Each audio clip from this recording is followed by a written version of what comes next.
पुराने समय की बात है। लक्ष्मण नगर नाम का एक गांव था। उस गांव के पास एक घना जंगल था जिसमें राज नाम का तांत्रिक रहता था।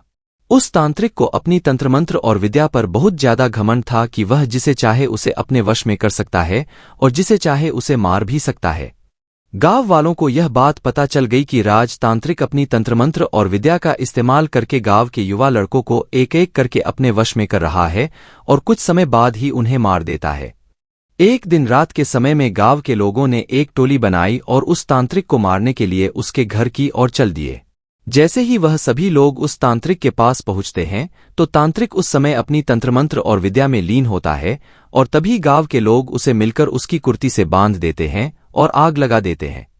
वह तांत्रिक वहां उसी कुर्सी पर तड़प के मर जाता है और गांव वाले सोचते हैं कि अब उन्हें इस तांत्रिक से हमेशा हमेशा के लिए छुटकारा मिल गया। लेकिन 4 से 5 साल तो बहुत अच्छे से निकल जाते हैं और गांव में भी सुख शांति का माहौल रहता है। तभी वहां शहर से 4 लड़के आते हैं और वह सोचते हैं कि क्यों न आज रात जंगल में बिताई जाए। लड़के घूमते घूमते उस तांत्रिक के इलाके तक पहुंच जाते हैं। वहां वो लोग देखते हैं कि मकड़ी के जाले लगे हुए हैं। गीदड़ वहां भैंसे के मांस को खा रहे हैं। उनमें से एक लड़के का पैर उस कुर्सी से टकराता है और वह देखता है कि ये कुर्सी में कुछ अजीब है। बिना कुछ सोचे समझे वह लड़का उस कुर्सी पर बैठ जाता है और उस लड़के में उस तांत्रिक की आत्मा आ जाती है। आत्मा के आते ही लड़का जोर जोर से चिल्लाता है, अब होगा मेरा इंतकाम पूरा, अब मैं इस पूरे गांव को जलाकर नष्ट कर दूंगा। बाकी के 3 लड़के इस दृश्य को देखते हैं और वापस गांव की ओर भागते हैं और गांव के सरपंच को यह सारी बात बताते हैं।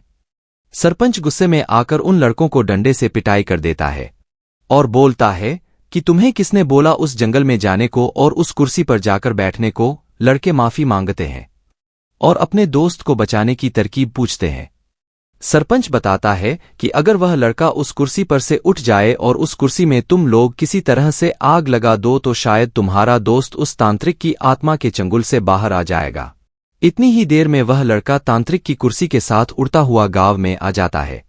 तीनों लड़के तभी एक योजना बनाते हैं और उस व्यक्ति को ढूंढते हैं जिसने पहले तांत्रिक की कुर्सी में आग लगाई थी। तीनों लड़के उस आदमी से गुजारिश करते हैं कि वह कुछ समय के लिए तांत्रिक के सामने आ जाएं। वह आदमी मान जाता है और तांत्रिक के सामने आकर खड़ा हो जाता है।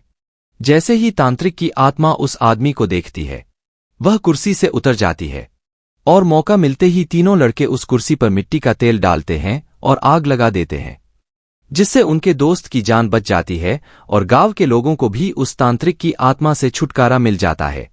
तो दोस्तों, हमें अपनी तंत्रमंत्र और विद्या का सही उपयोग करना चाहिए। कोई भी ऐसा काम नहीं करना चाहिए जिससे दूसरों को हानि हो।